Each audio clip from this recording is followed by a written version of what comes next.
Bersama tinggal di Majalengka, dan sekarang saya sedang di Majalengka. Di sini saya akan memoderatori antrian konseling pada hari ini dengan narasumber Ibu Ulfa Aulia Nurjulian, SPD, dengan materi guru BK sebagai idola siswa.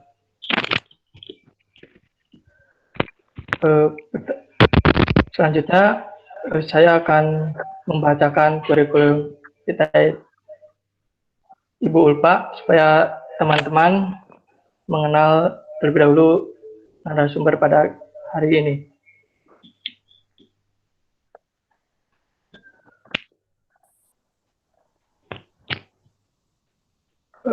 Narasumber kita hari ini yaitu bernama Ibu Ulfa Aulia Nurjulian, SPD. Tempat tanggal lahir Majalengka 20 September tahun 1966. Agama Islam, alamat Desa Sindangkerta, RT 6 RW 3, Kecamatan Maja, Kabupaten Majalengka, Provinsi Jawa Barat. Sekarang Ibu Ulfa menjadi guru di SMKN Compreng, Subang, Jawa Barat. Jabatannya guru BK ahli pertama dan tugas tambahannya itu wakil kepala sekolah, bagian kesiswaan, dan tim penjamin mutu pendidikan sekolah. Pendidikan formal yang pernah diambil oleh Ibu Ulfa itu di SD Sindangkerta memulai tahun 2002 sampai 2008. Dilanjutkan sekolah SMP di SMP Negeri 1 Maja dimulai pada tahun 2008 dan lulus tahun 2011. Kemudian dilanjutkan ke SMA Negeri 2 Majalengka, masuk tahun 2011 dan lulus tahun 2014. Dan selanjutnya di Bu Ulfa kuliah di Universitas Muda Kudus, Fakultas Keguruan dan Ilmu Pendidikan, program studi bimbingan dan konseling, mulai masuk tahun 2014 dan lulus tahun 2018. Jadi ini Bu Ulfa alumni UMK juga, maksudnya program studi bimbingan dan konseling. Dan pendidikan formal yang pernah diampu oleh Ibu Ulfa itu yang pertama kursus pembinaan pramuka mahir tingkat dasar atau KMD yang dilaksanakan oleh Universitas Muda Kudus, dan yang kedua kursus bahasa Inggris di CC Cawang Kudus. Dan pelatihan yang pernah diikuti oleh Ibu Ulfa yang pertama itu seminar daring dengan tema program layanan bimbingan dan konseling daring berbasis kearifan lokal, dan yang kedua pelatihan inovasi guru BK dengan tema penyusunan LPLBK inspiratif terintegrasi. Yang ketiga counseling conference dengan tema the role of counseling in mental health and well-being daring COVID-19 pandemic. Dan yang keempat seminar nasional online Sapa Guru BK dengan tema strategi konseling krisis pada saat pandemi COVID-19. Dan yang kelima itu yang terakhir pelatihan nasional Guru BK dengan tema konseling budaya berbasis dinamika kultur bangsa Indonesia. Dan ada sebagai tambahan ada informasi bahwa Ibu Ulfa ini merupakan penerima beasiswa PPA UMK tahun 2016 dan peserta pertukaran pelajar dengan Thailand di tahun 2017. Kemudian Ibu Ulfa juga wisudawan terbaik BK UMK tahun 2018 periode Oktober. Dan yang terakhir Ibu Ulfa juga lulus tes CPNS pada tahun 2018. Nah, untuk teman-teman jika nanti untuk pengen lebih kenal dengan Ibu Ulfa mempunyai sosial media Instagram yaitu dengan akun nama Ulfa Aulia, dan nomor WhatsApp-nya 082 320 956 262.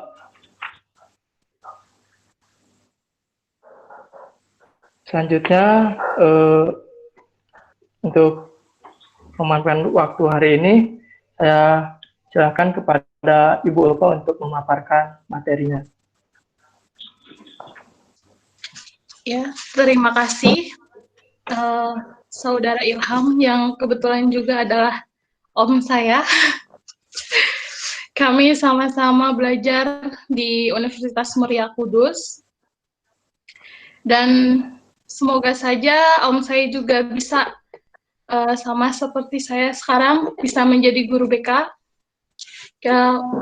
Amin. Sebelumnya, saya mengucapkan terima kasih kepada pihak UMK BK khususnya yang telah mengundang atau mengajak saya untuk seperti reuni ya, ngobrol bareng gitu, diskusi. Tak lupa juga ada dosen yang saya hormati, tadi ada Bapak Dr. Santoso, ada Bapak Agung, dan yang lainnya. Mbak Rizka juga terima kasih. Terima kasih juga kepada adik-adik mahasiswa BK, UMK, dari semester 5 dan 7 khususnya, dan ada dari semester 1 dan 3. Untuk edisi kali ini saya akan membahas perihal tentang guru BK adalah sebagai idola siswa. Tapi di sini lebih ke diskusi, kita belajar bersama bahwa program studi bimbingan dan konseling itu memang diperuntukkan untuk guru BK, tapi tidak hanya peluangnya tidak hanya guru BK saja, banyak dengan yang lainnya ya. Oke, saya tunjukkan dulu presentasinya. Sebentar.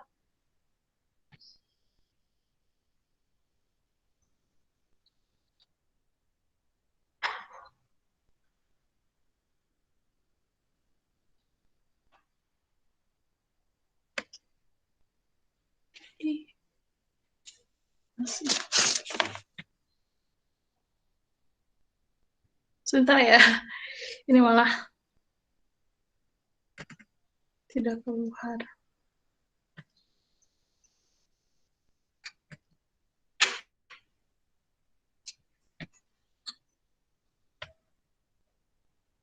Sudah terlihat?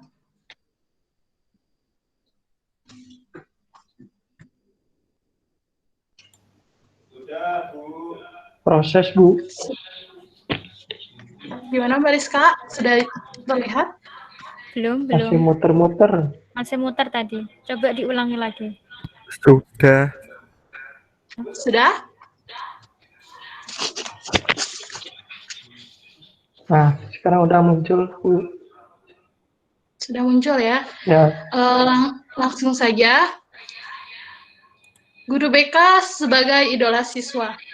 Saya adalah guru BK SMK yang mayoritas adalah siswanya laki-laki, dan tentu saja menjadi pengalaman tersendiri karena saya basicnya bukan dari SMK, SMA, jadi akhirnya saya harus banyak mempelajari tentang SMK, karena SMK dengan SMA itu berbeda.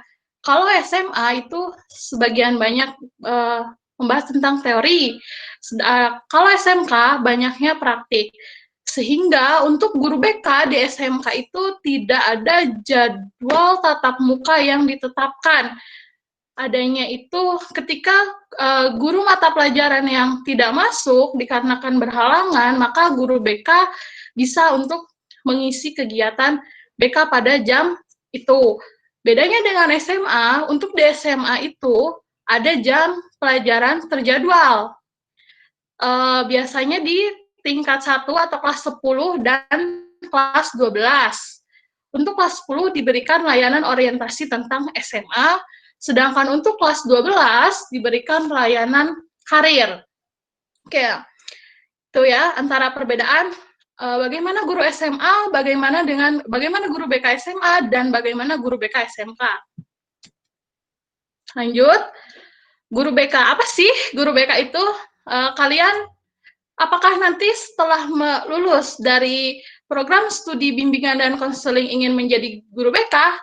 Saya rasa belum tentu ya, karena saya pun juga ketika saya menjadi mahasiswa, saya tidak berpikir sedikit pun bahwa saya akan menjadi guru. Dan malah saya lebih berkeinginan itu adalah saya menjadi dosen, karena saya melihat dosen-dosen UMK itu sangat patut dicontoh bagi diri saya, itu menjadi acuan bahwa saya ingin seperti mereka.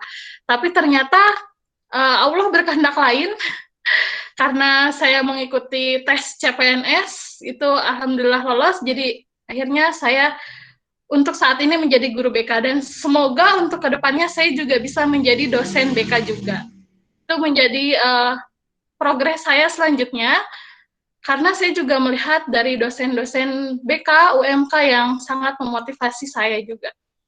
Oke, sesuai dengan Permendikbud nomor 111 tahun 2014, bahwa guru BK adalah pendidik yang berkualifikasi akademik minimal S1 dalam bidang bimbingan dan konseling, dan memiliki kompetensi bimbingan dan konseling.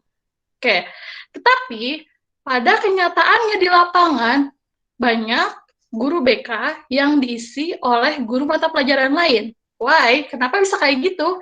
Karena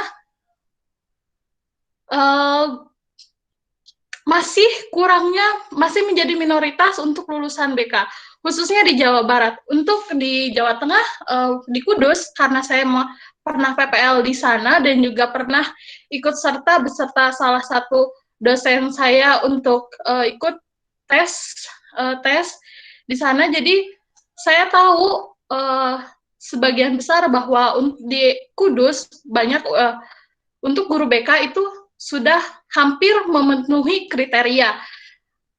Kriterianya adalah satu guru BK itu mengampu 150 mahasiswa. Itu idealnya, tetapi kenyataannya tidak, apalagi untuk di wilayah Jawa Barat. Di wilayah Jawa Barat, untuk sekolah yang berstandar nasional, negeri, itu untuk guru BK biasanya paling banyak hanya satu sekolah itu 3-5, dengan kapasitas siswa itu adalah 2.000. Sangat jauh sekali perbandingannya. Hal itu menjadi peluang besar untuk adik-adik belajar BK dan terus menggali ilmu BK, agar nanti ketika adik-adik ke lapangan, kalian sudah siap, sudah berkompeten dan profesional juga. Jadi ketika kalian sekarang nih, karena banyak tugas BK, biasanya ngerasa, duh saya salah jurusan kayaknya deh, saya pengen cepet-cepet kerja aja. Kalau menurut saya, udah nikmatin aja fase itu. Yang namanya tugas itu pasti ada. Saya juga pernah mengalami seperti itu. Pengen cepet-cepet kerja, tapi kenyataannya ketika udah kerja, menemukan hal lain lagi. Jadi, apapun yang sedang kalian alami saat ini, hadapi saja, nikmati saja. Nikmati semua prosesnya, karena kesuksesan itu akan menjemput kalian ketika kalian mampu berusaha dan siap menjalani proses tersebut. Tuh. Dan juga, kalau kalian memang mau terjun menjadi guru BK, kalian harus lihat juga di sekolah manakah yang masih kekurangan guru BK, di sekolah manakah yang sudah terpenuhi guru BK. Jadi ketika kalian nanti lulus bisa ya langsung bekerja gitu. Oke, lanjut. Ada 4 kompetensi guru BK. Di sini saya hanya akan menjelaskan secara umum aja nanti, karena akan dipecah dan dibahas secara mendetail. Ada 4 kompetensi guru BK. Yang pertama adalah pedagogik. Pedagogik itu adalah kompetensi yang menguasai secara praksis dan teori tentang ilmu kependidikan, dan mampu mendeskripsikan landasan keilmuan serta prinsip-prinsip pendidikan, serta juga membahas tentang proses bagaimana belajar mengajar dan menguasai landasan praksis dalam pendidikan. Oke, itu pedagogi. Adapun untuk kompetensi pribadi, guru BK harus mampu eh, menunjukkan sifat-sifat yang terpuji. Contoh, guru BK mampu bersikap jujur, sopan santun, berwibawa, terus mampu menstabilkan emosi, mampu juga ya yang tentunya juga bertakwa kepada Tuhan Yang Maha Esa, konsistensi, peka terhadap lingkungan, bersifat empati dan simpati, dan menghormati keragaman budaya.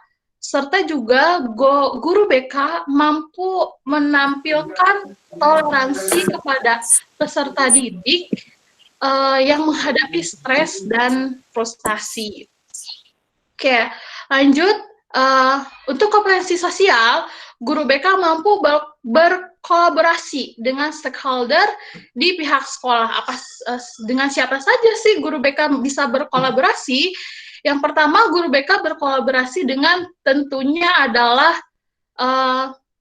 antar guru BK-nya juga, lalu dengan orang tua, dengan siswa, dengan wali kelas, dan guru mata pelajaran. Ini nanti saya akan kupas kembali, jadi ini saya hanya menjelaskan secara umum saja. Dan yang terakhir adalah kompetensi profesional. Untuk kompetensi profesional ini, guru BK harus mampu dan paham tentang keilmuannya. Bagaimana cara membuat asesmen, penilaian, lalu setelah asesmen kalian melakukan apa? Perancangan RPL, lalu melakukan kegiatan layanan, ada layanan klasikal, ada layanan bimbingan kelompok, ada konseling kelompok, ada konseling individu, dan lain sebagainya. Setelah itu apa yang akan kalian lakukan? Laporannya seperti apa? Terus tindakan apa yang harus kalian lakukan setelah itu? Kalian harus paham juga. Dan juga kalian harus menguasai konsep dan praksis penelitian tentang bimbingan dan konseling. Nah, untuk skripsi itu nanti juga akan kalian lakukan juga hampir sama dengan skripsi, yaitu adalah penelitian BK. Ketika nanti udah lulus jadi CPNS, nanti akan ada melakukan penelitian BK juga hampir sama dengan skripsi. Jadi ketika kalian melakukan skripsi, saya anjurkan untuk lakukanlah dengan baik, karena suatu saat kalian akan membutuhkan fase-fase tersebut. Ketika kalian mengerjakan dengan baik, maka kalian akan ingat dengan sendirinya. Kecuali kalau kalian mengerjakan skripsi asal-asalan, pasti ketika nanti membutuhkan bagaimana ya cara membuat daftar pustaka, bagaimana sih caranya mengutip, karena kalian membuatnya asal-asalan, jadi akan mudah lupa gitu ya. Oke. Selanjutnya adalah perwujudan diri. Perwujudan diri di sini itu hampir sama dengan kompetensi kepribadian. Guru BK juga harus memiliki perwujudan diri. Guru BK harus good looking, ya. Harus benar-benar menunjukkan bahwa guru BK itu ada. Karena guru BK merupakan figur sentral dalam mengantarkan peserta didiknya. Oke. Jadi, guru BK itu harus mewujudkan bahwa dirinya ada. Pertama, guru BK itu bisa dilihat. Jangan ada guru BK, ada namanya guru BK. Guru BK-nya siapa? Ibu Ulfa Aulia Nur Julian. Tapi dia tidak pernah ke sekolah, tidak pernah ada di sekolah. Nah, itu menjadi tanda tanya juga. Oleh karena itu, guru BK itu harus ada. Adanya itu ya ada, kalian itu datang ke sekolah. Begitupun juga ketika kalian PPL. Ada nggak sih PPL BK di SMA? Contoh ya, di SMA 1 Baik. Oh, ada, karena pernah atau datang ke sekolah. Jadi ketika kalian sekarang daring pun juga, jangan sampai anak yang kalian ampu, peserta didik yang kalian ampu tidak tahu bahwa ada mahasiswa yang sedang PPL di sekolahnya. Memang sekarang daring agak sedikit berbeda pembelajaran ketika daring. Jadi kita tuh harus benar-benar hiperaktif, karena siswa itu sekarang ada pada masa kejenuhan yang sangat ekstra untuk merasa bahwa dia tuh belajar gini-gini aja gitu loh. Pasti itu akan kalian alami ya. Jadi siswa siswa jangan sampai siswa yang kalian ampu itu tidak mengetahui bahwa kalian itu sedang PPL. Oleh karena itu bagaimana caranya untuk daring sekarang? Kalian harus bisa berkolaborasi dengan guru BK atau guru pamong kalian. Lalu kalian ikut serta dalam grup, selalu ada komunikasi dengan siswa. Oke. Apa sih yang perlu diperlihatkan guru BK? Yang pertama adalah penampilan. Tentu, penampilan kita harus rapi. Penampilan harus rapi, jangan sampai saya pernah punya pengalaman begini. Saya dulu PPL di SMA 2 Kudus ya. Di sana karena saya merasa bahwa saya nyaman dengan sepatu flat. Jadi akhirnya saya memakai sepatu flat. Dan ternyata untuk pihak guru itu ada idealnya juga, ada peraturannya juga gitu. Ketika memakai hari apa memakai sepatu apa, baju apa, dan hari apa yang memakai seragam apa gitu.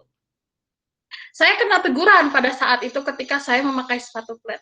Dan ternyata ketika saya merasakan menjadi guru sekarang gitu ya, bahwa maka akan ada rasa berbeda ketika saya menggunakan baju biasa saja, seragam biasa saja, tidak rapi ataupun ya asal-asalan dengan ketika saya berpakaian rapi gitu ya. Jadi kita pun juga menuntut siswa untuk berpakaian rapi, rambut rapi, baju dikedalamkan, terus atribut semua lengkap, sedangkan kita sebagai guru tidak mencontohkan seperti itu kan tidak enak juga ya. Terus yang kedua adalah bahasa. Bahasa yang digunakan itu adalah bahasa Indonesia. Untuk saya sendiri itu ngajar di Compreng di Subang. Di sana kalau dari jarak rumah ke Subang ke saya ngajar itu 2 jam. Kalau untuk saya biasa pergi dari rumah untuk mencari pengetahuan itu buat saya biasa karena saya juga kuliah di Kudus juga ya. Di sana ada bahasanya berbeda. Mereka memang menggunakan bahasa Jawa, tetapi beda dengan bahasa Jawa yang digunakan di Kudus. Tentu juga saya melakukan adaptasi kembali ketika adanya perbedaan bahasa walaupun sama bahasanya adalah bahasa Jawa, tetapi tetap ketika saya di sekolah akan menggunakan bahasa Indonesia. Dan yang menjadi kelemahannya adalah banyak karena itu wilayah perbatasan, banyak yang tidak memahami, mereka memahami hanya saja kurang mampu berbahasa Indonesia. Nah, itu juga merupakan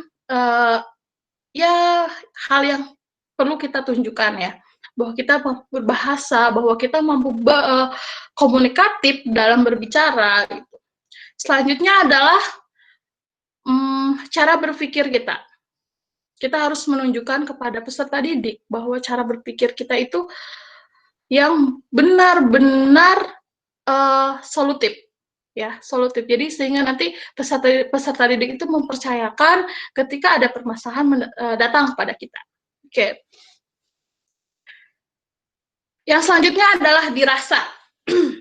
Ketika guru BK itu ada di sekolah tapi tidak ada rasanya itu maksudnya apa? Guru BK ada datang ke sekolah, hanya saja dia tidak tidak merasakan keberadaan guru BK itu. Oh, Bu Ulfa itu ada di sekolah, tapi adanya di kantor. Dan saya tidak pernah merasakan perbedaan antara adanya Bu Ulfa dengan tidak ada Bu Ulfa itu sama aja. Nah, jangan sampai seperti itu. Bagaimana caranya? Kalau saya sebelum masa pandemik ini, karena di SMK itu tidak ada jadwal pelajaran atau jadwal tatap muka secara tatap muka di jam pelajaran itu, Jadi saya itu harus ekstra, ketika jam pelajaran maka saya harus keliling, mencari kelas yang kosong, apakah gurunya ada atau tidak, apakah gurunya akan ke sekolah atau tidak. Ketika gurunya halangan dan tidak memberikan tugas, maka saya yang memberikan materi. Dan kita pun juga harus siap materi apa yang akan kita sampaikan gitu ya. Nah, setelah itu juga masa-masa istirahat, saya kadang bercengkrama dengan siswa, duduk-duduk santai entah itu di kantin ataupun depan kelas. Ada masanya di mana kita dekat dengan peserta didik hampir sama seperti teman, dan ada masanya ketika di mana kita itu ada perbedaan, oh ini guru saya, oh ini murid saya, gitu ya. Ketika kita ada bersama dengan mereka, maka mereka itu akan merasakan keberadaan kita. Syukur-syukur lagi kalau kita itu bisa dicontoh. Syukur-syukur lagi ya. Saya pernah merasakan kebahagiaan, kebanggaan bagi diri saya.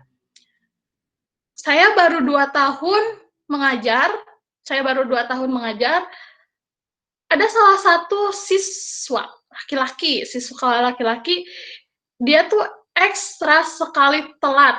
Dia nggak nanggung-nanggung telatnya, jam 10 baru datang. Tapi semua itu melakukan kurang lebih 1 semester lah. Perubahannya itu sedikit demi sedikit.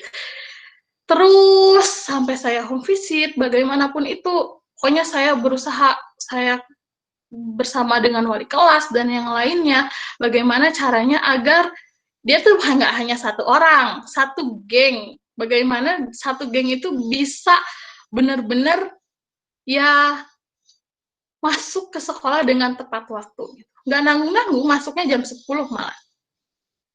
Selama 1 semester, saya bekerja sama dengan staf kesiswaan, setelah bekerja sama dengan wali kelas, ya, alhamdulillah di detik-detik akan dilakukan simulasi UNBK, siswa itu hampir mereka itu melakukan perubahan itu tidak semuanya ketika mereka saya herannya ketika mereka telat itu bisa barengan 1 geng. Tapi ketika tepat waktu itu 1 orang tepat waktu, sisanya enggak. Nanti besoknya lagi tepat waktunya si B, sisanya enggak. Selalu begitu saja. Tapi sampai detik-detik akan dilakukan beberapa hari, dilakukan simulasi simulasi UNBK, itu baru mereka itu mungkin sadar atau terbuka hatinya bagaimana ya datang tepat waktu untuk kurang lebih 2 minggu atau 3 minggu gitu. Saya bersyukur sekali di situ. Lalu kemarin pas waktu cilap 3 jari, salah satu di antara 1 geng tersebut datang kepada saya. Bu, saya tanya, kamu kerja di mana? Saya kerja di PTA. Lalu dia mengucapkan begini, bener ya kata ibu, kalau waktu itu adalah uang. Sekarang ketika saya telat di perusahaan, maka saya gajinya dipotong. Dan untung saja saya sekarang agak mendingan bisa bangun pagi. Jadi dalam kurun, dia tuh agak bermasalah di bangunnya gitu. Jadi sekarang dia menyadari, ibu aja bisa dari Majalengka berangkat jam 4, nyampe sekolah jam 6, jam 7, karena hari Senin saya itu berangkatnya pagi. Hari Senin saya berangkat pagi dari rumah itu sekitar jam 4, nyampe sana jam 6, setengah 7 paling telat. Dan itu langsung saya mejeng depan gerbang untuk melihat siswa, melihat peserta didik saya, dan membantu kesiswaan untuk ya menindaklanjuti anak-anak yang telat di situ. Dan dia bilang pada saya, ibu aja bisa datang dari Majalengka, berangkat subuh, dan ibu nggak tahu bangunnya jam berapa, siap-siap jam berapa, dan bisa nyampe ke sekolah, bahkan tidak di jam 7, malah setengah 7 gitu. Nah, kata-kata yang tersebut yang membuat saya bangga. Oh, berarti saya itu bisa dicontoh oleh siswa. Jangan sampai siswa tuh, amit amit ya, saya mah nggak mau Bulfa mah gini. Nah, itu akan menjadi rasa yang membuat diri saya itu akan sakit hati lah. Jangan sampai itu terjadi. Oke, lanjut. Pengembangan diri. Maksud di sini adalah kita mampu mengembangkan diri kita. Yang pertama adalah solutif. Solutif di sini maksudnya bukan kita itu bukan sumbernya solusi.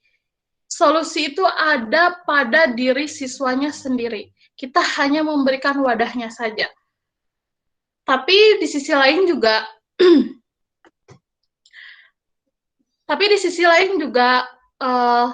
kita harus memberikan sesuatu yang kalau dikatakannya ada beberapa teknik dalam bimbingan konseling untuk memecahkan permasalahan tersebut. Kita itu bukan memberikan solusi, tapi kita hanya memberikan jalur, memberikan wadah. Karena yang menemukan solusi adalah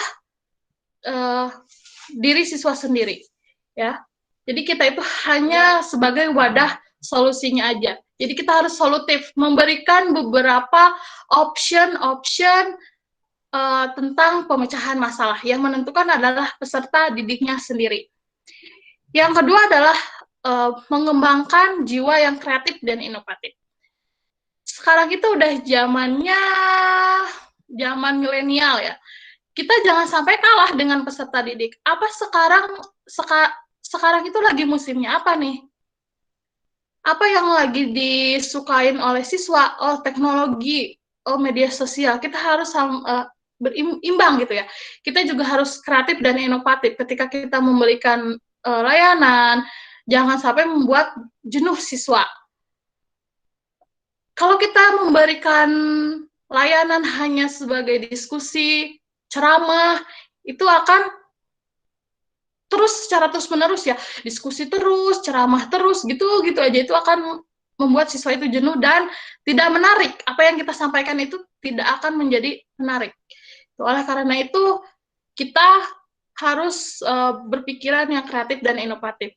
Dan saya juga dibekali oleh program bimbingan dan konseling UMK pada saat itu adalah pelatihan multimedia dari Corel Draw kalau nggak salah ya.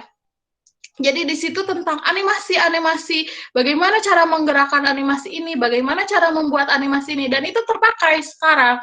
Ketika saya membuat video ataupun membuat daya tarik untuk siswa belajar, itu karena saya punya dasarnya, jadi saya tidak mengalami kesulitan di situ. Jadi apapun yang kalian hadapi saat ini, kalian pasti akan merasa jenuh ya gini aja, tugasnya banyak banget. Mungkin sekarang yang lagi mengerjakan proposal jenuh ya, bimbingan terus, nggak di ACC, nikmatilah saat itu. Selanjutnya adalah komunikatif.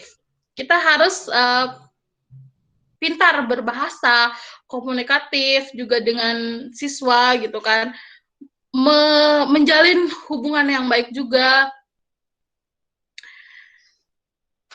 ya menggunakan bahasa yang mudah dipahami oleh siswa. Selanjutnya adalah kolaboratif. Ya, tadi juga pernah sebelumnya saya singgung di kompetensi sosial bahwa guru BK itu harus mampu berkolaborasi dengan stakeholder yang ada di sekolah. Dengan siapa saja, dengan wali kelas, dengan guru BK, antar guru BK, dengan guru mata pelajaran, dengan orang tua, gitu ya. Ketika kalian dihadapi peserta didik yang mengalami permasalahan, maka kalian pun juga akan melakukan assessment, ya. Kalian pun akan melakukan assessment. Apa saja assessmentnya?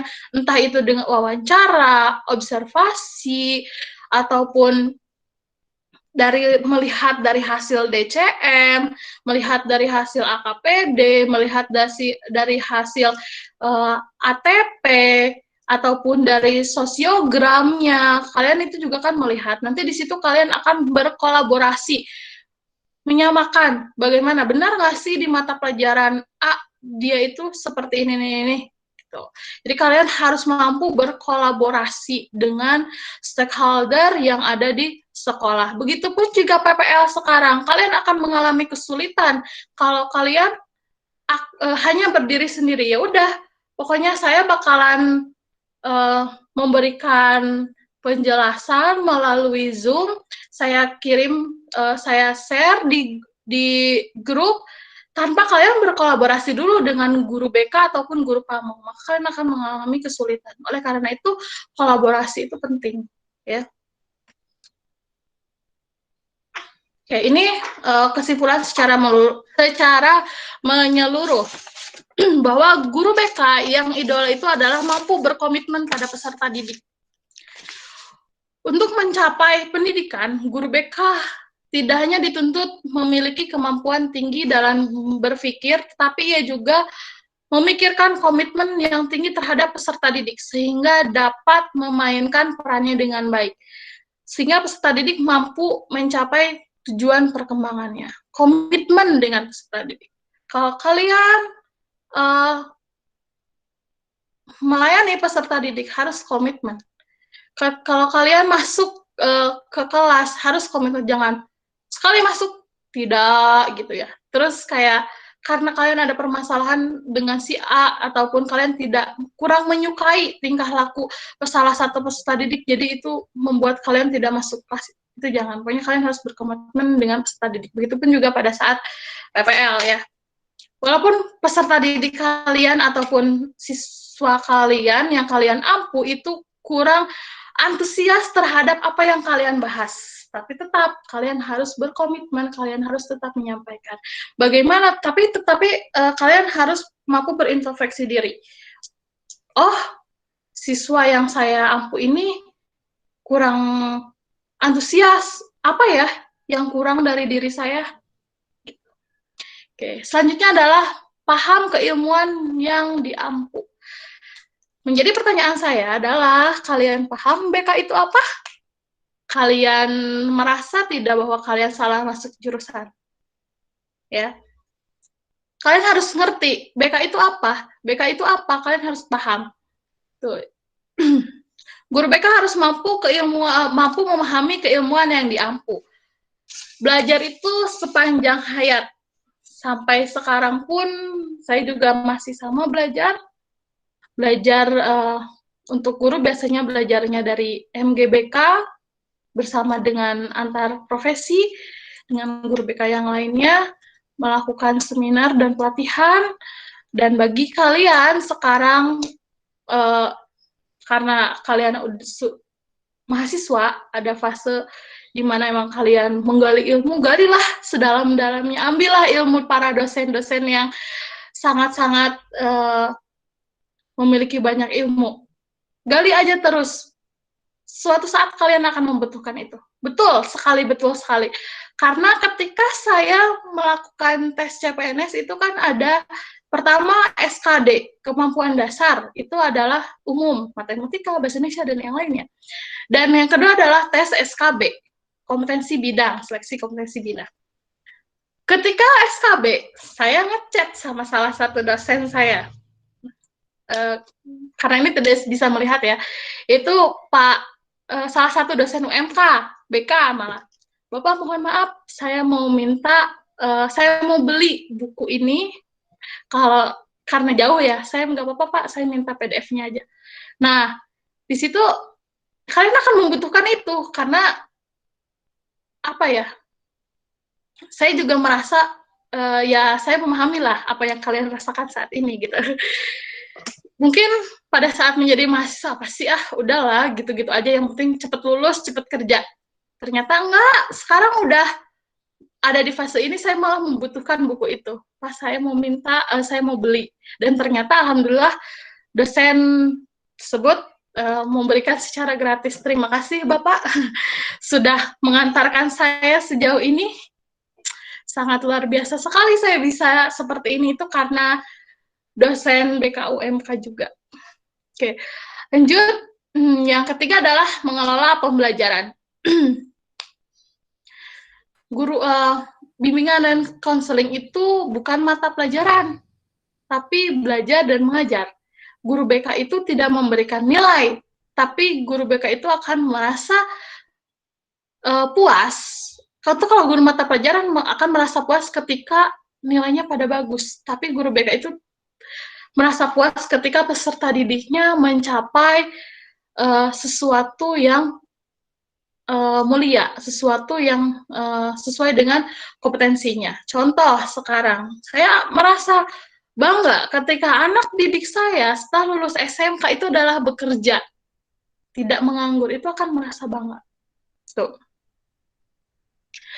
Selain itu juga, tapi walaupun kita bukan guru mata pelajaran, tapi kita harus tahu dan mampu bagaimana cara membuka, cara melakukan kegiatan inti, penutup di saat layanan bimbingan klasikal. Kan sudah dijelaskan ya di layanan di RPL itu pembukanya apa, kegiatannya apa, teknik apa yang digunakan, lalu penutupnya bagaimana, terus di bimbingan kelompok bagaimana, diskusi bagaimana membuka, bimbingan kelompok ada ya, jelas ya, bagaimana membuka, terus ada kesepakatan waktu, dan lain sebagainya. Kita bisa, ya, karena kita juga mempelajari itu. Yang terakhir adalah individu pembelajar. Di sini adalah sebagai role model. Jadi kita itu harus mampu benar-benar dicontoh. Kita harus menunjukkan bahwa kita itu patut dicontoh, ya. Model yang bisa dilihat, model yang bisa dirasa, model yang bisa dicontoh. Bukan guru BK yang kaku. Guru BK itu harus enjoy, harus easy going, ya. Harus bisa jangan hanya memberikan punishment tanpa memberikan pemecahan masalah atau option dalam memecahkan masalah. Ketika anak telat, ketika anak tidak sekolah, guru BK jangan hanya memberikan, kamu dapat poin 20 karena kamu telat, atau kamu sudah mengumpulkan, kamu merokok di sekolah, kamu dapat poin 30, kamu dapat poin, jangan hanya memberikan punishment, kamu nanti ini. Tidak, tapi guru BK adalah apa yang membuat dia telat, apa alasan dia telat, apa alasan dia merokok, itu adalah tugasnya guru BK. Mungkin itu saja penjelasan dari saya. Untuk selanjutnya, saya kembalikan ke moderator. Silahkan, Saudara Ilham.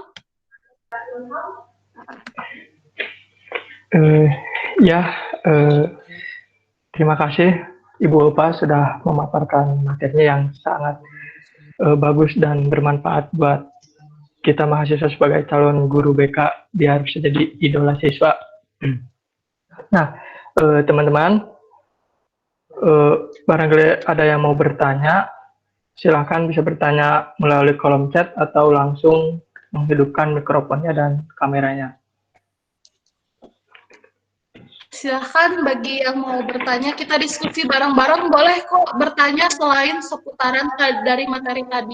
Bagaimana perjalanan saya ke contoh ke Thailand gitu ya, bagaimana perjalanan saya ketika saya bisa lolos menjadi PNS sekarang, ataupun bagaimana apa saja bisa kita diskusikan bersama. Oh iya Bu, tadi saya menarik di kurikulum PAED, Bu ada yang tambahan itu kan lolos tes CPNS pada tahun 2018.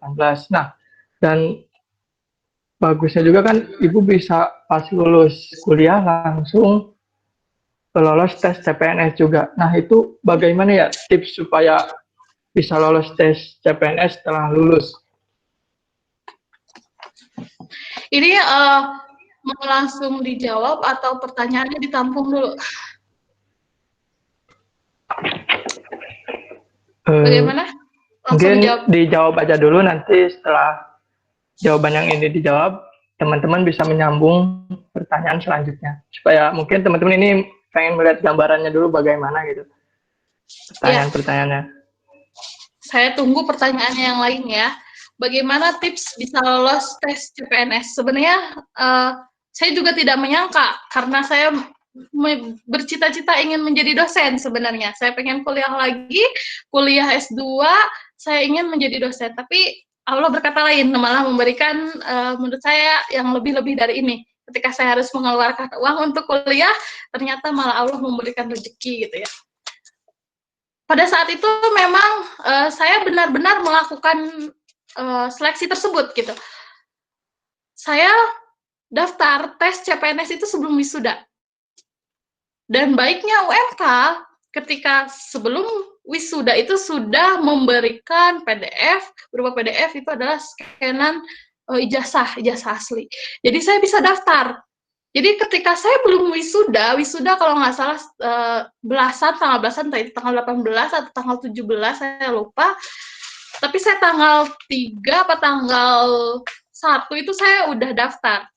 Gitu ya. Karena ditutupnya itu tes CPNS itu tanggal 7 apa tanggal 10 gitu. Nah, saya bersyukur sekali bisa kuliah di UMK karena UMK selalu memberikan jalur-jalur agar ya kita tuh memaksimalkan kompetensi yang kita miliki gitu. Saya belum wisuda tapi saya sudah dapat PDF ijazah. Jadi akhirnya saya bisa daftar. Saya daftar melalui tes administrasi. Yang pertama adalah kalian harus tahu, paham kualifikasi apa yang kalian lamar, yang kalian masukkan. Contoh, begini.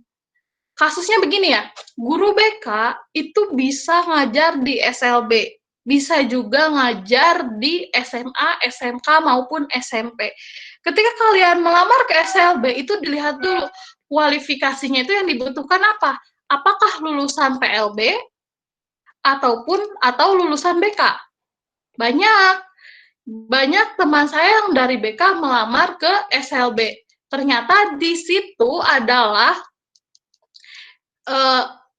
untuk kualifikasi BK memang ada di SLB 1, tapi di SLB 2 belum tentu untuk kualifikasi BK. Jadi ketika kalian melamar atau memilih formasi kalian harus benar-benar dilihat dulu kualifikasi apa yang dibutuhkan. Apakah itu S1 BK ataupun S1 yang lainnya gitu. Terus ketika saya memilih formasi, saya pilih adalah tempat maaf ya, bukannya saya agak ini.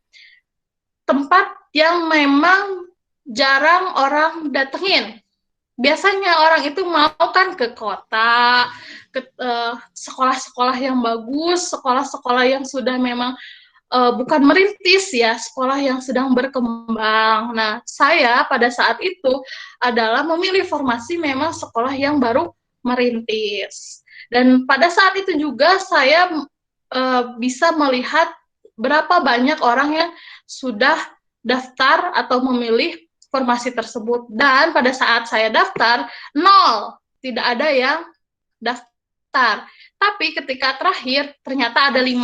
Tapi 5 itu masih mending loh, karena sekarang beda dengan jurusan-jurusan yang lain. Contoh, untuk guru SD, 50 berbanding berapa? Yang daftarnya 500, yang diterima cuma 1. Sedangkan saya, yang daftarnya cuma 5 orang, yang diterima cuma 1. Itu kan menjadi peluang juga kan untuk saya. Nah, gitu. Ketika kalian memilih formasi juga kalian harus pintar-pintar. Itu. Apalagi kalau yang belum menikah. Kalau menurut saya gini ya. Kalau kamu pengen sukses, keluarlah kamu dari zona nyaman. Apa sih yang membuat kamu di zona nyaman? Rumah. Buat saya rumah adalah zona nyaman. Oh ya, untuk saat ini saya memang sedang di rumah karena sedang mengisolasikan diri gitu ya. Mohon doanya dari semuanya agar semuanya cepat berlalu baik dan berjalan dengan biasanya. Apa sih yang membuat saya nyaman di rumah? Oleh karena itu, ketika saya harus sukses, maka saya harus keluar dari rumah. Saya kuliah di UMK. Saya bisa bertahan 4 tahun. Saya bisa lulus, saya bisa benar-benar mendapatkan ilmu tersebut lah. Kenapa saya sekarang ibaratnya kerja saya tidak bisa di luar, kenapa saya harus di lingkungan Majalengka? Akhirnya saya memberanikan diri untuk mendaftar di luar kota gitu. Dan alhamdulillah emang sudah rezekinya, ya saya lolos gitu. Nah, sudah masuk berkas, nanti akan ada pengumuman. Biasanya di administrasi banyak yang lolos, ya. Asal lengkap berkasnya maka kalian akan lolos. Udah lolos di administrasi, kalian akan di tes SKD, seleksi kompetensi dasar. Itu isinya adalah hanya matematika, bahasa Indonesia, bahasa Inggris, pokoknya yang analog-analog seperti itu. Dan saya emang benar-benar belajar. Saya benar-benar belajar. Saya membeli buku sukses seleksi CPNS ataupun apa gitu ya, di situ judulnya. Emang saya benar-benar belajar. Tapi saya tidak hanya belajar dari buku, tapi juga saya belajar dari YouTube, belajar dari internet yang lainnya. Kalau di YouTube kan ada cara pemecahan masalahnya kayak gimana. Nah, itu bisa dilihat. Pokoknya ketika kalian mau, maka kalian itu pasti bisa. Ketika kalian mau, maka kalian itu pasti bisa. Kalau kalian nggak mau, ya nggak bisa, gitu. Saya belajar, lulus tes SKD. Saya di situ peringkat pertama, paling besar. Karena sistemnya adalah 60-40. 60-40, ya 60 SKD, 40 SKB. Kalau nggak salah ya, ya kurang lebih begitulah persenannya. Oke, saya peringkat pertama. Dan yang kedua, itu adalah SKB, seleksi kompetensi bidang. Tadi saya singgung kan, saya sempat meminta buku salah satu dosen yang ada di UMK di bidang bimbingan dan konseling. Tuh. Saya belajar benar-benar tentang kebekaan di situ. Saya merasa saya menyesal ketika dosen menjelaskan atau dosen teman saya mempresentasikan makalahnya, saya malah main HP, saya malah asik-asik ngobrol, bahkan mengantuk. Saya menyesal sebenarnya karena ternyata saya membutuhkan keilmuan itu. Konseling behavioristik apa aja tekniknya itu di sana dikupas satu-satu. Terus psikoanalisis bagaimana, terus realitas bagaimana, itu ada, memang benar-benar ada gitu ya. Keluar semua itu di SKB itu. Tetapi pada saat SKB saya peringkat kedua karena pada SKB itu tidak 100% tentang kebekaan, tapi ada tentang pedagogi. Pedagogi itu adalah mengajar, belajar mengajar. Jadi seperti ya bagaimana teknik mengajar, bagaimana menghadapi siswa ketika di kelas, itu ada. Karena saya belum pernah mengajar, karena pengalaman hanya PPL saja, jadi itu agak kurang nilainya. Jadi akhirnya saya peringkat kedua, tapi ternyata sudah dikalkulasikan, alhamdulillah menjadi tetap di peringkat pertama gitu. Dan yang pasti itu adalah doa dan restu orang tua, itu yang pasti. Ya, tidak dipungkiri juga sih, sholat tahajud, duha, puasa, itu pun sangat-sangat membantu. Jadi, saya sih prinsipnya begini, ketika saya mau, maka saya bisa. Gitu. Kalau sayanya nggak mau, ya pasti nggak bisa. Itu aja sih. Oke, ada pertanyaan yang lain? Saya tunggu. Oh ya, berarti tipsnya itu cukup mudah ya. Cuman Ya, kitanya saja yang harus melihat peluang, kemauan, dan berusaha. Seperti itu ya, Bu? Iya, betul. Nah, terus kemudian kan tadi di tambahan juga, di program tambahan ada Ibu pernah mengikuti pertukaran mahasiswa UMK dan Thailand. Nah, ini kan ada peserta, ada yang semester 1 dan 3. Kemudian nanti di semester selanjutnya kan kemungkinan bisa mengikuti program tersebut. Nah, itu bagaimana sih Bu supaya biar bisa adik-adik kita yang semester 1, 3 itu bisa belajar di luar negeri gitu, pertukaran mahasiswa. Itu tipsnya bagaimana ya Bu? Ya, yang jelas adalah Inggrisnya ya. bahasa Inggrisnya itu. Ketika kita mau keluar, ya bahasa Inggris kita ya harus minimal ya tidak aktif juga. Ketika orang ngomong kita paham gitu dan kita bisa sedikit demi sedikit membalas apa yang sedang mereka bicarakan. Selain itu juga ya, karena di sana pun bukan liburan ya, sama seperti mengajar juga gitu. Ya tetap kita harus paham keBKA, terus klasikal yang diberikan lebih ke orientasi, layanan orientasi sih, ada apa aja yang di Indonesia tuh ada apa, di Kudus itu ada apa gitu. Gitu ya. Oke, yang lainnya? Yang lainnya mungkin silakan. Halo Bu Elva, saya mau tanya Bu. Oh iya, silahkan. Saudara Jauharul. Ya Bu, jadi pengen ke rumahmu lagi. Saya tunggu. Iya, sini saya ke Majalengka. Ya, ini saya Jawarul Fanani, saya mau bertanya Bu, ini kan mengenai guru BK sebagai idola siswa kan. Nah, bagaimana sih guru BK sebagai idola siswa di musim pandemi kayak gini Bu? Ini kan bisa dijelaskan lebih tekniknya gitu, biar kalau kita semester 7 kan PLP atau skripsinya kan bisa secara teknis gitu Bu. Terima kasih Bu. Iya, oke. Terima kasih Saudara Jauharul. Bagaimana sih teknisnya agar kita itu sukses ya melakukan pembelajaran pada saat pandemi? Tuh ya. Yang pertama adalah kita pintar-pintar mengambil atau meraih hati siswa. Jangan sampai kita tuh cuek sama siswa. Kalau saya sendiri gini, saya ikut semua grup kelas. Kebetulan di sekolah saya itu ada 10 kelas. Jadi saya ikut masuk ke grup semua. Ketika siswa ada yang mengalami kesulitan, ataupun guru yang ada yang mengalami kesulitan, contoh, Mas Ilham ini belum mengerjakan tugas 1 sampai dengan 10. Nah, saya ikut berkontribusi karena ada kolaborasi antara guru BK dengan guru mata pelajaran. Nah, saya ikut membantu.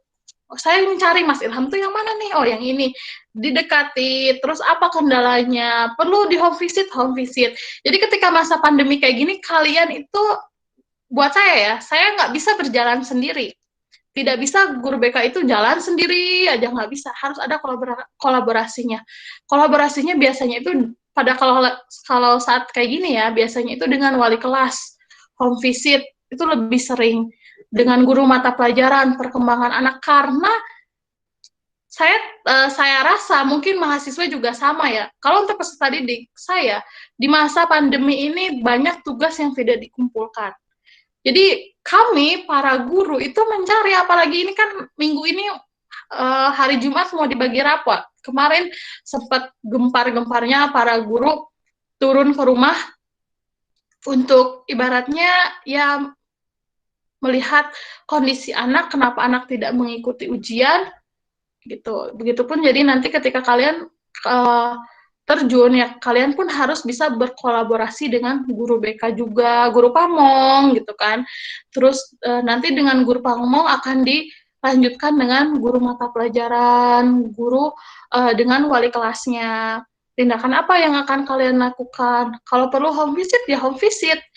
Kalau memang dibalas dengan WA dan ada perubahan, itu bagus, tapi ada juga iya bu, tapi ternyata dia tidak melakukan perubahan, tugasnya tidak dikerjakan, itu ada. Jadi akhirnya guru BK dan wali kelas perlu melakukan home visit gitu ya. Memang ini menjadi tantangan tersendiri ya untuk para mahasiswa yang sedang PPL di masa pandemi ini, karena bingung juga sebenarnya. Anak-anak sekarang sudah sangat jenuh sekali dengan pembelajaran yang seperti ini. Begitupun dengan kalian ya, saya rasa juga sama. Di rumah juga jenuh juga ya. Enak di kampus kan ya, bisa ketemu sama teman-teman gitu.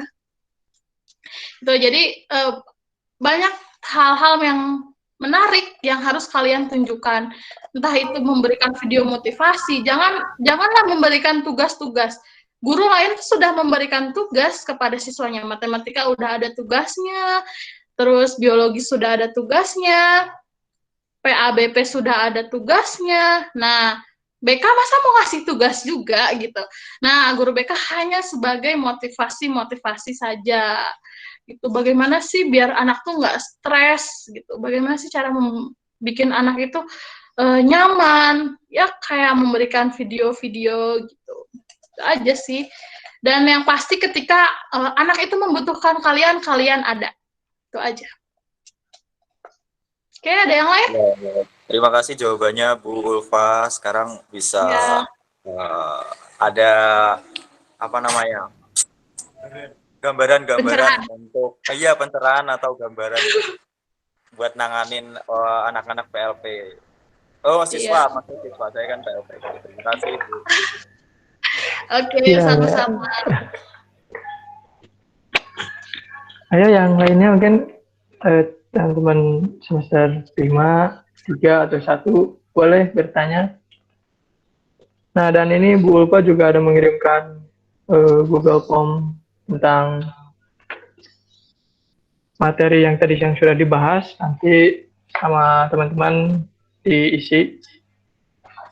Itu ada post test tentang tadi saya menjelaskan apa saja, tinggal diisi saja. Tidak sulit kok, hanya tentang pengetahuan kalian aja. Dan materi ini pun ya, saya yakin 4 kompetensi guru itu pernah disampaikan. Dan ya kalian setidaknya sudah memahami lah tentang 4 kompetensi guru BK itu apa aja. Saya hanya mengulas kembali, saya hanya empat kompetensi BK itu sesuai dengan lapangannya gitu. Memang diperlukan tuh betul gitu. Bahwa pengembangan diri, perwujudan diri itu betul ada, harus dilakukan di lapangan. Kita harus mampu dilihat, mampu dirasa, mampu dicontoh, dan kita juga harus menjadi tempat solusi untuk anak. Kita juga harus kreatif dan inovatif gitu. Kita juga harus mampu memahami keilmuan. Kita harus tahu BK itu apa. Jangan sampai guru BK itu nggak bisa ngolah DCM, nggak bisa ngolah AKPD, nggak bisa ngolah ITP gitu ya, instrumen tahap perkembangan gitu. Bisa, jangan sampai seperti itu. Atau di sini ada yang nggak tahu RPL yang 1 lembar itu kayak gimana? Nah, sekarang nih yang buat calon-calon PLP nih, masa nggak tahu RPL yang 1 lembar itu kayak gimana? Itu harus diupdate, minta sama dosennya, ataupun minta kalian bisa juga kolaborasi dengan guru pamong. Kalau di sekolah ini biasanya menggunakan RPL yang kayak gimana, RPL 1 lembarnya seperti apa. Nah, nanti kalian bawa juga ke kampus, diskusikan juga dengan dosen pengampu kalian gitu. Ada yang lain yang ingin bertanya? Ini jauh sekali ya Mbak Mariska dengan saya usianya. Saya tidak begitu kenal.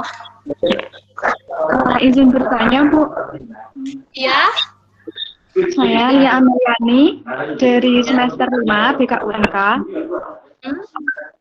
Mau bertanya, apabila di sekolah itu kan biasanya guru BK memberi layanan dan biasanya itu bersangkutan dengan orang tua. Nah, bagaimana orang tua itu kan biasanya ada yang menerima dan ada yang tidak, terjadi konflik gitu loh Bu. Itu apa yang dilakukan guru BK untuk menyelesaikan masalah tersebut? Gitu. Terima kasih. Oke. Iya, sama-sama terima kasih Mbak Lia Ameliani. Bagaimana ketika kita menghadapi konflik dengan orang tua yang kadang kurang memahami gitu ya. Gini, kadang kita menghadapi siswa yang memang perlu dipanggil dengan orang tuanya. Makanya perlu itu yang namanya adanya assessment itu perlu. Ya, kita tunjukkan, kita lampirkan. Contoh, wawancara dengan guru mata pelajarannya bagaimana, lalu observasi di lapangan ternyata memang kelakuannya bagaimana, lalu juga kita lampirkan konseling yang pernah kita lakukan. Jadi kan setiap konseling itu kan ada laporan konseling pertama, Itu kan hasilnya apa? Nanti laporan konseling kedua itu hasilnya apa? Jadi setiap kalian melakukan konseling itu ya dicatat. Jadi ketika nanti dia itu memang benar-benar ada di tahap yang menggemaskan lah gitu ya bagi guru BK, sehingga diperlukan untuk memanggil orang tuanya. Ada orang tua, anak saya nggak kayak gini Bu, anak saya tidak merokok, di rumah dia baik gini-gini. Nah, kita tinggal menunjukkan saja. Ini kita kan punya buktinya, dokumen-dokumennya kan kita punya dari entah itu dari konseling yang sudah kita lakukan ataupun hasil observasi dan wawancara juga. Kalau perlu dia memang nggak masuk ke kelas absensi, oleh karena itu ya dokumen-dokumen dalam BK itu perlu ada gitu. Jadi sekarang itu kadang kalau cuma ucapan, kalau dalam bahasa kerennya modal lambeto, udah nggak ada gunanya gitu. Makanya sekarang dokumen-dokumen yang ada di BK itu sangat penting gitu, kayak daftar pribadi siswa dari mulai situ, terus absensi, dan setiap kalian melakukan konseling itu harus ada laporannya, apa yang hasilnya, lalu tindak lanjutnya bagaimana gitu. Memang sekarang kadang orang tua tuh ya seperti itulah. Ada yang mudah memahami dan ada pun juga yang karena memang begitu kenyataannya di rumah anak itu baik gitu loh. Makanya sebagai orang tua ya nggak mungkin lah orang saya tahu anak saya di rumah baik gitu. Ternyata kita kan punya lampiran-lampirannya. Gitu aja sih. Baik, terima kasih Bu Ulfa atas penjelasannya. Ya, sama-sama. Ya, berarti kita kalau setiap memberikan layanan itu kita harus mempunyai data untuk catatan pribadi kita juga ya Bu, supaya buat evaluasi ke depannya layanan kita bisa lebih baik lagi gitu ya. Ya, kan ketika kita memberikan layanan kan kita harus ada asesmennya dulu. Kalau untuk guru mata pelajaran RPP itu akan sama setiap tahunnya, kecuali kalau kurikulumnya beda. Tapi untuk kita harus mulai dari awal, dari kita mulai memberikan lembar DCM ataupun lembar ITP, kita harus dari awal kan, karena setiap tahunnya itu setiap tahunnya setiap kelasnya dan setiap individunya pun akan beda. Kalau enaknya guru mata pelajaran yang lain, udah RPP tinggal copy paste. Tapi untuk kita nggak bisa. Apa dulu yang harus kita berikan, entah itu tentang pengenalan kepribadian siswa ataupun cara mengolah stres, kan itu setiap kelas berbeda. Oleh karena itu assessment itu perlu.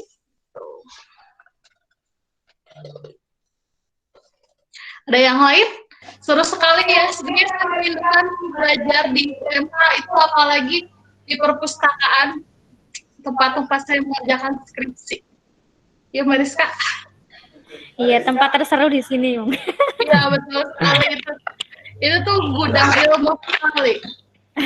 Tempat favorit mahasiswa. Kadang jadi tempat makan bersama ya, Mbak Rizka. Kalau makan ya gimana ya? Bisa jangan. Masih ada jajannya, snack-snack. Kalau snack sekarang sih enggak ada ya, soalnya kan baru pandemi. Jadinya enggak dulu gitu.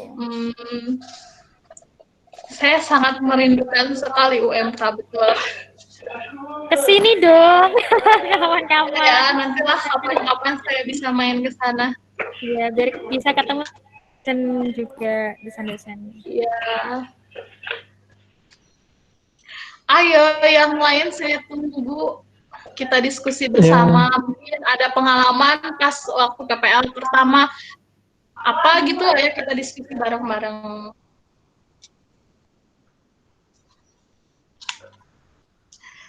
Selamat siang Bapak Dokter.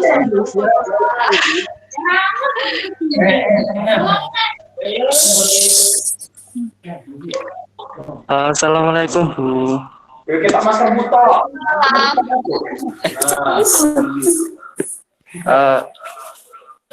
Izin untuk bertanya Bu.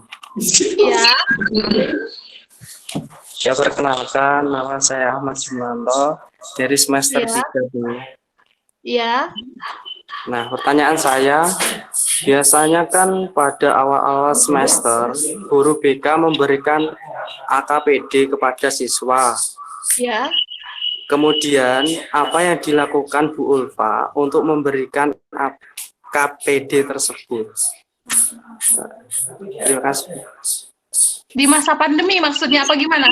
Iya, di masa pandemi ini, Bu. Perbedaannya itu seperti apa, Bu? Terima kasih. Ya.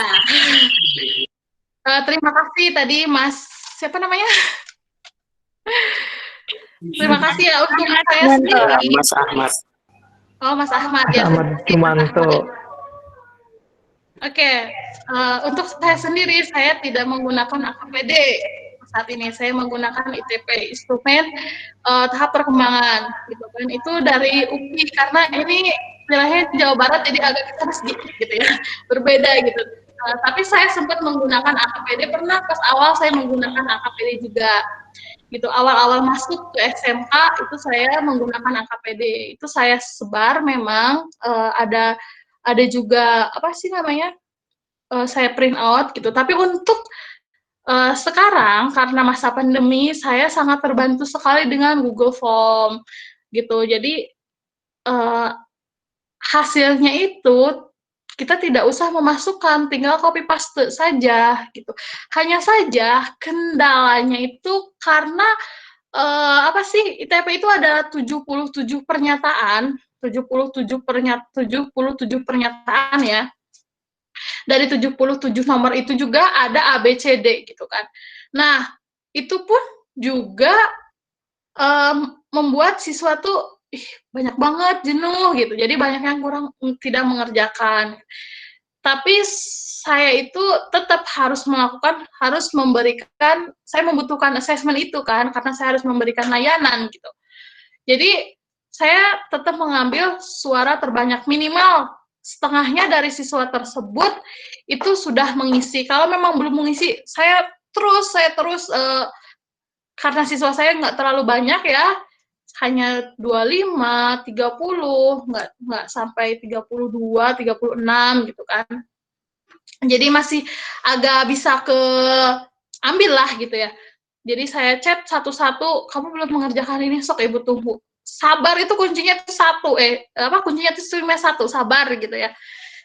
Pokoknya kalian harus aktif banget ngechat gitu. Malah justru lebih enak sih menggunakan Google Form. Cuman ya kalian harus ngetik ulang, tapi ya enak. Nanti hasilnya udah ke-save nanti di email kalian juga, terus kalian bisa gunakan ketika nanti tahun depan untuk kelas yang lain ataupun untuk kelas 10 dan yang lainnya gitu, bisa menggunakan Google Form. Kalau AKPD dulu saya sih masih share ke kelas-kelas di print out gitu, tapi sekarang nggak, saya menggunakan Google Form. Begitupun kalian pasti menggunakan Google Form gitu, karena itu lebih lebih membuat siswa enaklah, nyaman. Asal kalian sabar, tetap dihubungin satu-satu dan jangan memberikan waktu yang sempit. Kalian harus memberikan waktu yang panjang gitu. Karena siswa itu pintar, ada yang alasannya HP-nya rusak, kuotanya nggak ada. Nah, itu tetap kita harus sabar. Oh ya udah, besok ya, atau kamu bisa gunakan HP teman kamu atau gimana gitu. Yang penting kalian tetap memberikan yang namanya AKPD tersebut. Asesmen tersebut harus, sebelum kalian melakukan layanan itu memang harus disebar gitu. Itu ya, bisa menggunakan Google Form ya. Kalau saya menggunakan Google Form untuk pihak pandemi.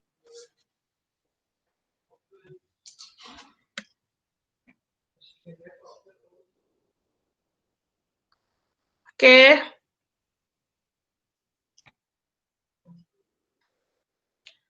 Selanjutnya.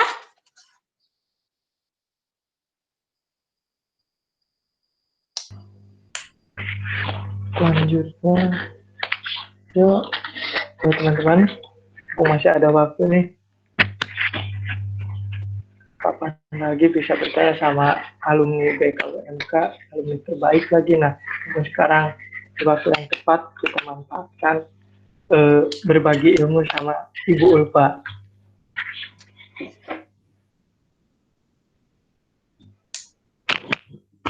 untuk kalau di sekolah saya, kalau memang sekarangnya emang untuk zona Majalengka itu adalah zona merah, sedangkan Subang adalah zona kuning, kan itu kebijakan dikembalikan ke daerahnya masing-masing, gitu.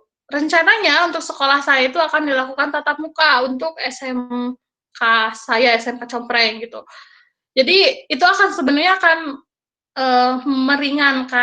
meringankan juga, tapi memberatkan juga. Karena kalian itu seperti mengajar kembali dari awal, tentunya. Dan sekarang itu berbulan-bulan, saya yakin banyak sekali mahasiswa ataupun peserta didik yang bangunnya siang, gitu. Saya yakin itu lebih siang dijadikan malam, malam dijadikan siang, gitu.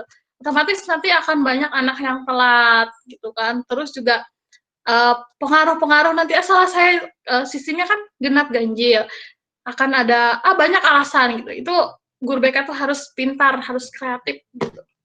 Ketika anak kita banyak alasan, kita juga harus pintar kreatif juga untuk mengorek alasan-alasan tersebut.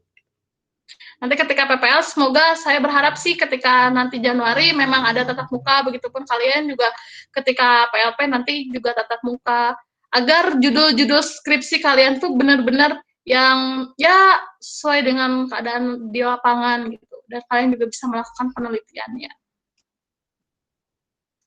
Boleh sih mau nanyain tentang skripsi juga boleh. Saya skripsi berapa bulan gitu. Lumayan saya 3 tahun 8 bulan kalau nggak salah. Kuliah di UMK. Silahkan apabila ada yang mau bertanya. Yo, teman-teman yang mau bertanya, kalau misalkan malu boleh lewat chat bertanyanya. Oh, mungkin ini Mas Agung mau bertanya ya? Iya. Oh iya, monggo Mas Agung. Oke, perkenalkan Bu Ulfa, saya Agung Saputra dari semester 7. Nah, tadi kan sebelum dimulai Bu Ulfa mengatakan bahwa kuliah BK itu tidak hanya untuk menjadi guru BK saja. Yeah. Terus Bu Ulfa itu mempersiapkan apa itu namanya share PPT. Yeah. Nah, mungkin pertanyaan pertama saya itu untuk kuliah BK itu tidak hanya menjadi guru BK, tapi untuk menjadi apa sih? Kita kan harus pandai melihat peluang ke depannya ya, Bu. Nah, kemudian pertanyaan yang kedua itu, ini kan terkait bahwa menjadi guru BK idola di sekolah ya, Bu. Betul. Nah, guru BK itu kan harus yang friendly atau mungkin kita harus menjadi teman siswa. Nah, tapi kadang-kadang itu siswa itu selalu berlebihan gitu loh, Bu. Betul. Meskipun kita itu menjadi teman siswa, tapi kan kita harus sama-sama tahu batasannya. Tapi kadang-kadang kalau siswa itu agak ditindak tegas sedikit gitu aja, itu mungkin pikirannya sudah berubah lagi, tidak menganggap kita sebagai teman. Nah, untuk bagaimana sih Bu cara kita menampilkan kesan pertama ke siswa itu supaya kita itu bisa dianggap teman dan saling menghormati lah, itu caranya gimana Bu? Mungkin ada tipsnya. Oke. Jawaban pertama dulu ya, lulusan bimbingan dan konseling kalau selain jadi guru BK bisa jadi apa gitu ya. Justru sekarang teman-teman saya banyak sekali guru BK yang menghonor di SLB. Karena memang di SLB untuk tes CPNS-nya juga untuk kualifikasi di SLB itu bisa dari BK. Ya. Jadi kalian jangan merasa saya bukan BK kok saya bisa ngajar di SLB. Kalau memang kualifikasi untuk di PNS itu ada untuk guru BK, ya udah nggak apa-apa, karena itu termasuk agak lumayan lumayan berkesinambungan gitu ya. Hanya saja lebih enak ketika kalian adalah bekerja sesuai dengan jurusan kalian, linearitas. Karena sekarang pun di pendidikan di guru itu lebih diutamakan yang linier gitu. Banyak sebenarnya teman-teman saya ada yang menjadi ada yang di bank, banyak sekali yang di bank itu dari BK, terus juga ada yang emang banyaknya sih di SLB honornya ya karena mungkin lulusan untuk PLB masih kurang gitu. Terus yang di bank juga banyak yang ini bisa jadi apa ya, ketika kalian kuliah juga PKK ya, PPK ya, itu konselor. Jadi kalian juga bisa membuka klinik gitu di situ ya, membuka konseling di rumah. Dan kalau memang menjadi pengetahuan saya ya, secara lapangan gitu ya, banyak juga yang di perusahaan-perusahaan gitu yang membantu HRD, dia tidak menjadi HRD-nya tapi menjadi stafnya gitu. Banyak juga kalau emang itu di perusahaan-perusahaan di kota-kota besar ya, banyak perusahaannya. Tapi untuk wilayah Kudus teman-teman saya itu banyaknya yaitu kalau tidak menjadi guru BK, guru SLB ya ke bank gitu. Tapi di bank juga sangat menguntungkan sih sebenarnya. Tuh. Tapi saran saya lebih baik Anda linier untuk tetap menjadi guru BK. Gitu. Karena ya, suatu saat akan ada linearitas lah sesuai dengan yang dibutuhkan itu. Yang kedua adalah bagaimana kita memberikan kesan pertama kepada siswa. Kita harus friendly, tapi kita juga harus ada wibawanya gitu ya. Nah, untuk pertama kali, saya memang nggak tahu kenapa ya, kalau memang saya juga pernah disebut gini sama salah satu rekan saya, ibu nggak bisa dekat dengan siswa, nanti ibu nggak ada harganya gitu loh oleh siswa. Justru saya bilang gini, bukannya guru BK emang harus dekat dengan siswa. Kalau kita tidak dekat dengan guru siswa, bagaimana kita tahu tentang siswa? Sekarang malah kan politik blusukan ya, politik sekarang lagi blusukan kan, agar tahu sebenarnya di dasarnya itu, di bawahnya itu ada apa gitu. Kalau kita sekarang tidak dekat dengan siswa, kita tidak tahu apa yang mereka butuhkan. Tapi, makanya tadi ketika saya lagi asik ngobrol dengan siswa, itu pasti saya memberikan kesan bahwa kita sama teman, kita tuh ya, kamu bisa jadi, saya bisa jadi pendengar setia kamu gitu kan. Ada, tapi ketika waktu di mana memang saya mengeluarkan aura yang benar-benar tegas. Ketika saya di kelas, biasanya saya mengajar, ketika saya memberikan klasikal, itu saya agak terlihat keras, bukan apa ya, agak tegas gitu. Karena apa? Mengajar banyak orang, yang lebih dari 2-3 orang itu macam-macam, ada yang mendengarkan, ada yang tidak. Oleh karena itu, ketika anak itu salah, anak itu tidak mendengarkan apa yang kita bicarakan, malah dia asik dengan cerminnya, dengan kalau HP memang pasti itu udah apa ya, sudah kena teguran banget lah kalau untuk lagi pembelajaran bermain HP. Ketika dia mengeluarkan cerminnya ataupun dia asik ngelamun ataupun tetap saya tegur gitu. Jadi dari situ pun juga ketika siswa salah, tahu siswa salah, ya udah kita tegur. Nah, itu akan keluar sendiri. Oh, Bu Ulfa itu kalau ada waktu di mana emang dia kayak seolah-olah teman banget gitu, seumuran, apalagi usia saya tidak jauh dengan usia anak didik saya kan gitu. Ditambah saya juga belum menikah, jadi kan kayak seolah friend banget gitu kan, dengan apalagi dengan anak kelas 3 dan cowok-cowok itu semua.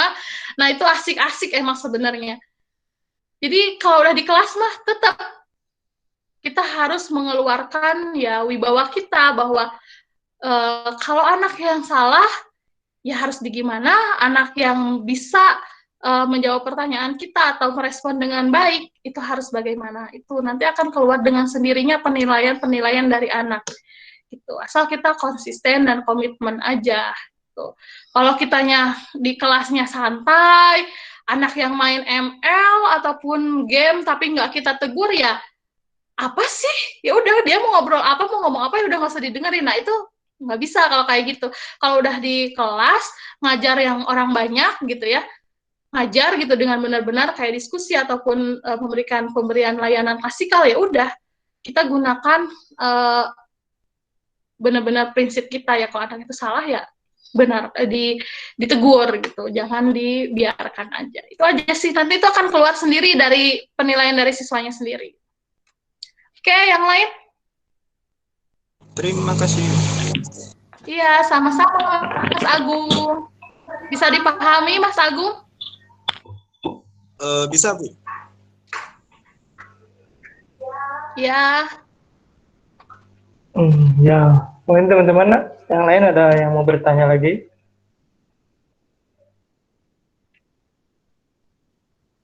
Oh ya Bu, tadi kan Ibu ngirim link post-test ya, itu batas akhir ngisinya sampai kapan?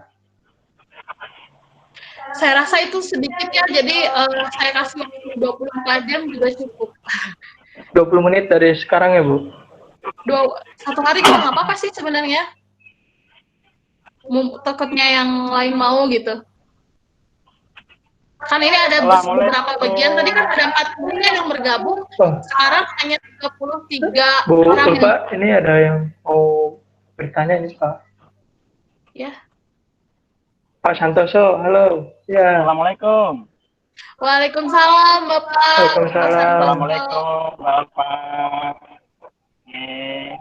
Pertama saya menyampaikan ucapan selamat. Terima kasih. Bapak sudah sukses sesuai Amin. apa yang dimaui oleh Mbak Ulfa terpenuhi. Iya. Saya tertarik awal Mbak Ulfa menyampaikan pada saat PPL di SMA Negeri 2 Kudus pernah ditegur ya, Iya Pak, oleh guru lain karena memakai sepatu Maxus. repes gitu ya. Ya, sebetulnya saya sering menyampaikan, memberi pembekalan kepada mahasiswa, khususnya yang pembimbingnya saya selalu menyampaikan, bagaimanapun juga, saudara hari ini dan beberapa hari ke depan adalah Pak Guru dan Bu Guru. Betul. Meskipun statusnya adalah mahasiswa PPL. Sehingga jangan keki, jangan risau, jangan resah dan gelisah kalau nanti siswa itu memanggil saudara adalah Pak Guru dan Bu Guru. Sehingga dari apa yang Mbak Ulfa sampaikan tadi, saya sering menyampaikan, tolonglah Pak Guru dan Bu Guru atau mahasiswa yang mau PPL, tampillah dengan wajah yang cerah ceria, jangan kusam, jangan cemberut, karena engkau adalah guru, adalah figur, dan menjadi pusat perhatian semua siswa dan semua guru yang ada di tempat PPL. Semua akan tertuju pada siapa? Kepada mahasiswa yang PPL. Iya. Itu ya. Gitu. Sehingga saya selalu pesan, bagaimana kalau tampilan kita biar ceria, kalau yang cowok, laki-laki itu yang cowok, itu tolong rambutnya, kalau rambutnya itu pakai minyak. Gitu. Terus kalau mbak-mbak, ibu-ibu guru, dia tampil cerah, tolonglah pakai lipstick. Betul. Tolonglah pakai bedak meskipun tipis, gitu. Sehingga apa yang sering saya sampaikan itu selalu menjadi cibiran dari dosen yang lain, terutama Bu Indah yang selalu menyinggung tentang itu. Wah, mesti kalau dosen pembimbingnya pasan mesti disuruh pakai lipstick, pakai bedak, pakai minyak kan gitu. Dan pakainya sepatu kan sepatu hitam yang ada haknya ya Mbak. Betul. Oh ya, Ulfa. Ada haknya. Nah, sekarang perlu disampaikan kepada mahasiswa yang akan PPL, apa sih yang harus ditampilkan oleh seorang guru atau seorang mahasiswa yang mau PPL yang artinya kalau mahasiswa PPL itu kan sudah jadi guru kan, sementara untuk jadi guru apa yang harus ditampilkan? tampilkan pribadi ya, atau tampilan personal atau tampilan dalam berbicara gitu. Silakan. Ya, Ulfa. terima kasih Bapak. Ya, Bapak juga termasuk dosen pengampu saya PKM agar bisa mendapatkan beasiswa PPA. Banyak sekali pengalaman saya dengan beliau. Memang ya saya jadi teringat Bapak pernah bilang kepada saya, kalau nanti udah menjadi udah PPL ketika kalian di sekolah, pakailah sedikit lipstik ketika kalian masuk ke kelas itu, jangan sampai walaupun memang udah siang tapi muka pucat gitu ya. Betul sekali, memang saya jadi keingetan. Terima kasih Bapak. Apa sih yang emang perlu disiapkan ketika menjadi guru? Emang bagaimana sih good looking itu seperti apa gitu kan? Betul sekali, saya pernah memang ditegur karena memakai flat shoes. Memang flat shoes-nya hitam, warna hitam, karena diharuskan warna hitam, tapi dia flat, tidak ada haknya. Dan ternyata memang beda ketika kalian memakai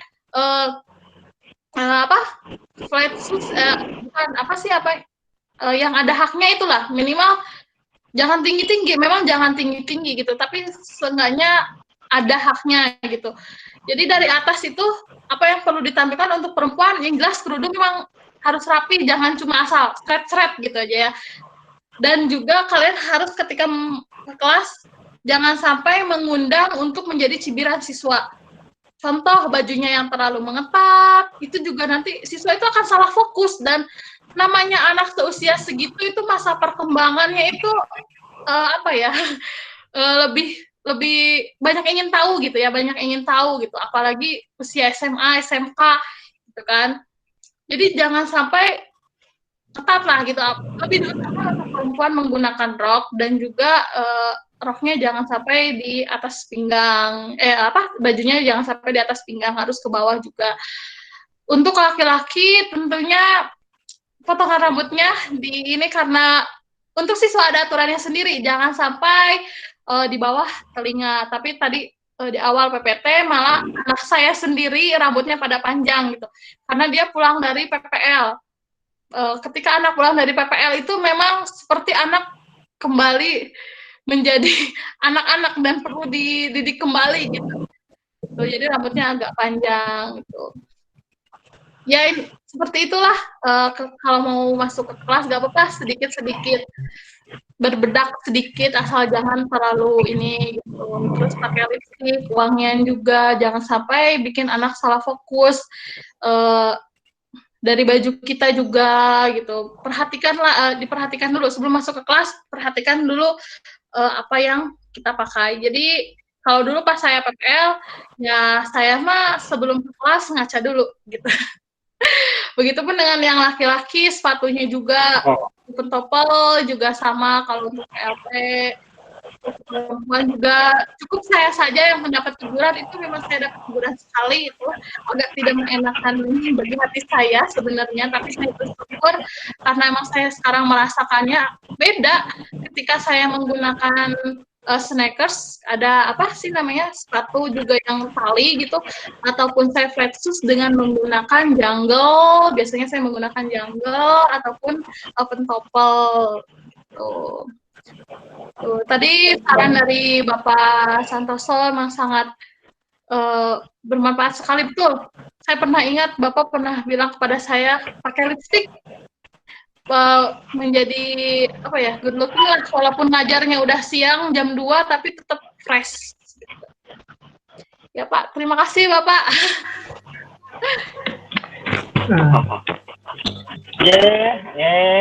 Oke, terima kasih juga. Kebanggaan bagi guru tidak ada lain kecuali kesuksesan, keberhasilan peserta didiknya, mahasiswa tampil di hadapan dosennya, tampil di hadapan gurunya. Itulah kebanggaan dari seorang guru.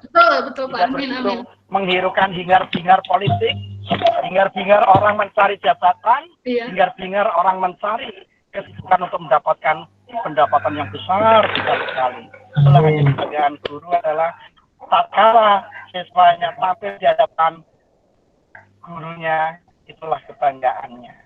Terima kasih Mbak Ulfa, selamat dan sukses selalu. Terima kasih Bapak ya. Ya, teman-teman, mengingat waktu sudah siang untuk beristirahat, jadi dari angkringan konseling ini, saya simpulkan terlebih dahulu materinya itu tentang guru BK sebagai idola siswa.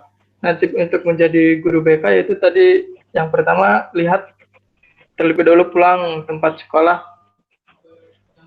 yang guru BK-nya masih sedikit ini untuk mengarah tadi yang ke CPNS ya. Terus kemudian untuk jadi guru BK sebagai idola siswa, yang kedua memiliki kompetensi pribadi sosial, yaitu memiliki komunikasi dan kolaborasi untuk bekerja sama dengan yang profesi. Dan selanjutnya yaitu memiliki pedagogi, profesional, dan good looking. Nah, perwujudan guru BK idola yaitu yang pertama harus selalu ada untuk siswa, yang kedua memiliki empati terhadap siswa, dan perilaku yang dapat dicontoh oleh siswa.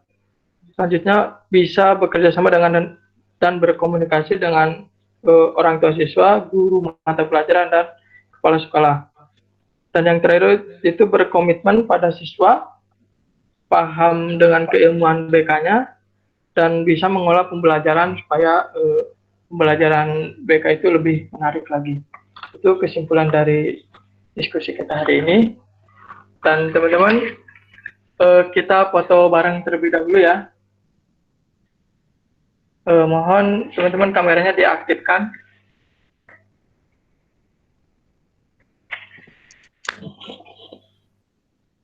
Ayo yang belum diaktifkan. Silakan kameranya diaktifkan semua.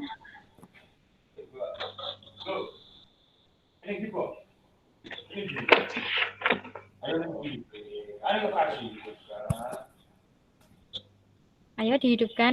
Ayo.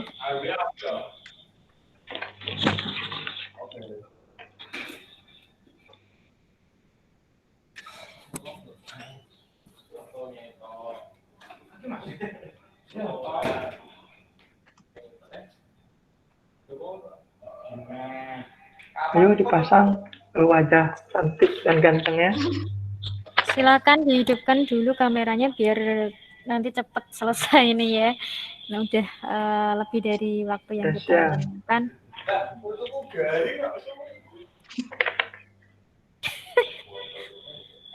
Ini Bariska ya yang screenshotnya ya? Ya. Ayo, saya tunggu. Masih saya tunggu, silahkan dihidupkan dulu. Sambil nyuci gak bisa dihidupin kamera, ya udah hidupin aja.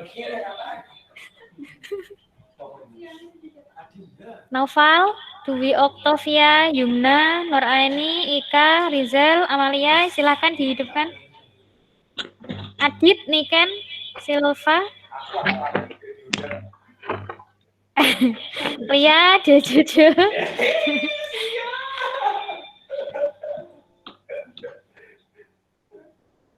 Oke, Dek Devi silakan. Oke, ya. Bebas apa biasa ini, Mbak? Bebas pokoknya. Dek Lia, dihidupkan. Oke, saya mulai ya. 1, 1, 2, 3. Tahan. Bentar. Berapa slide, Mbak? Berapa jepretan? Bentar. Mbak, kok gak ada flashnya? Hei. Ya, ulangi lagi. 1, 2, 3. Senyum. Oke. Bentar. Tambah satu lagi. Tambah satu lagi. Sebentar.